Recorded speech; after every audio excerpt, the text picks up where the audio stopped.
नमस्कार शेतकरी मित्रांनो, कांदा उत्पादक शेतकरी बांधवांसाठी आताच्या क्षणाची सर्वात महत्त्वाची आणि मोठी बातमी. कांदा भाव संदर्भातील कांद्याच्या भावात वाढ होणार, तर कधी, किती आणि कशामुळे, काय हे महत्त्वाचे कारण, सविस्तर थोडक्यात संपूर्ण लाईव्ह अपडेटची बातमी आपण या व्हिडिओच्या माध्यमातून जाणून घेण्याचा प्रयत्न करणार आहोत.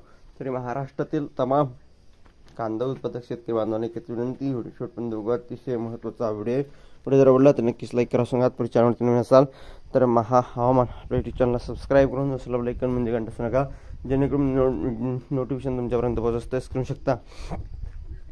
कांद्याचा पुरवठा वाढला आणि दर घसरले, काय परिस्थिती बघू शकता. संपूर्ण महत्त्वाचे अपडेट.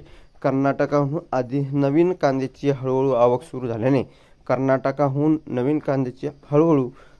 झाल्याने आंध्र प्रदेश, तमिळनाडू आणि केरळ सारख्या दक्षिणेकडील राज्यात स्थानिक पुरवठा वाढला आहे आणि एकंदरीतच या ठिकाणी परिणामी लासलगावसह नाशिक जिल्ह्यातील प्रमुख बाजार समित्यांमध्ये मागणीपेक्षा पुरवठा अधिक झाल्यामुळे कांद्याच्या दरात सातत्याने घसरण होत आहे आणि दर घसरत असल्याने शेतकऱ्यांचे अर्थचक्र बिघडू लागले आहे. लासलगाव बाजार समितीत आज उन्हाळ कांद्याला किमान 1500, कमाल 2140 ते सरासरी 1451 रुपये प्रति क्विंटल असा दर मिळाला. मात्र शेतकऱ्यांच्या मते या दरातून उत्पादन खर्चही भरून निघणार नाही. अवकाळी पावसाचे यंदा कांद्याच्या पिकाचे मोठे नुकसान झाले असून साठवणूक केलेला कांदा नैसर्गिक आर्द्रतेमुळे खराब होण्याची भीती व्यक्त केली जात आहे.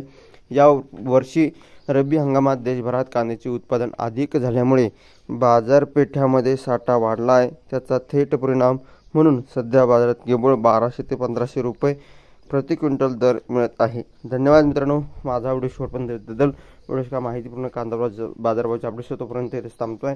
जे महाराष्ट्र देशाला धन्यवाद. सबस्क्राईब नक्कीच करा. धन्यवाद. व्हिडिओ पुढे तोपर्यंत थांबतो.